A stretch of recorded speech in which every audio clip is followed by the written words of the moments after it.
Israel's Minister of Interior Eli Yishai approved the construction of 1,600 housing units in Jerusalem and plans to approve an additional 2,700 in the coming days.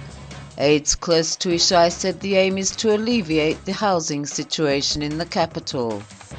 The move, in which the construction of a total of 4,300 housing units in Jerusalem will be approved, is likely to draw fresh international condemnation.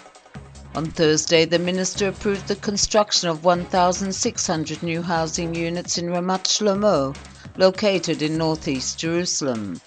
In the coming days, he plans to approve construction of 700 housing units in the neighborhood of Pisgat Ze'ev, located in East Jerusalem, and 2,000 units in Givat HaMatos in southern Jerusalem.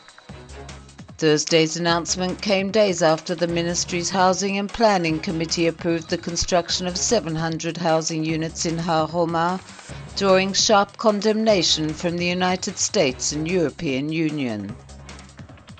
Israel denied it had received an invitation to attend a conference on a nuclear-free Middle East sponsored by the International Atomic Energy Agency. A source at Israel's nuclear agency told Haaretz that no invitation to attend the conference had been received. On Wednesday, Prime Minister Benjamin Netanyahu's office denied a report that Israel and other Arab countries had agreed in principle to attend the meeting. IAEA Chief Yukiya Amano scheduled a meeting with Arab delegates on September 5th in an effort to bridge the differences. For over a decade, Israel said it is ready in principle to hold non-binding discussions on the issue, but not negotiations. Arab countries have insisted that such discussions be binding and decisions made under the IAEA's supervision.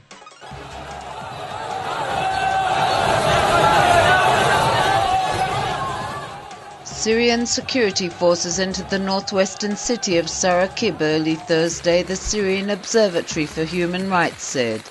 The group reported heavy gunfire in the city and said tanks and troops were deployed in the city. Residents in Hama reported indiscriminate shelling by the army and snipers shooting civilians as corpses piled up in the streets. Activists said 27 people were killed. The reports followed claims that Syrian security forces had withdrawn from the town prior to the visit of Turkey's ambassador to the area, but returned late Wednesday. President Bashar Assad admitted some mistakes had been made when dealing with the protests during a meeting with delegates from India, Brazil and South Africa in Damascus. United Nations Deputy Political Affairs Chief Oscar Fernandez Toranco said over 2,000 civilians have been killed in the country since protests erupted in March, 87 on August 8 alone. The electric car infrastructure company Better Place unveiled its first showroom in Israel in preparation for the sale of electric cars to retail customers. Located at the Glilot Junction north of Tel Aviv, models of the Renault Fluence ZE outfitted with Better Place battery and electric engines instead of a conventional fuel tank and internal combustion engine will be displayed. While a company claims purchasing an electric car is worthwhile economically, someone who drives more than 20,000 kilometers a year with such a car will save 113 shekels a month, officials said. Companies with car fleets are the main market for the electric car. These firms will pay a lower rate than private consumers.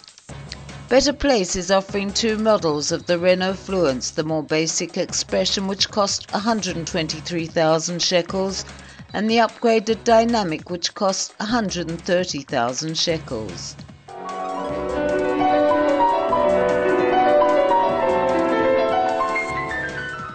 Argentinian-Israeli conductor Daniel Barenboim has been nominated for a Nobel Peace Prize for using music to bring peace to the Middle East. An official announcement of the 69-year-old musician's nomination will take place Friday at the Academia Argentina de Letras in Buenos Aires. Around 2,500 people in Argentina have expressed their support for the nomination. These include the former president of Uruguay, Julio Maria Sanguinetti, and writer Juan José Sebrelli.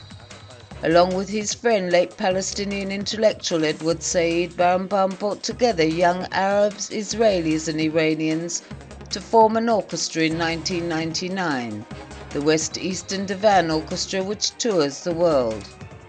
Born in Buenos Aires in 1942 to Jewish parents of Russian origin, the musician uses his international fame to promote peace between Israel and its neighbors, especially the Palestinians.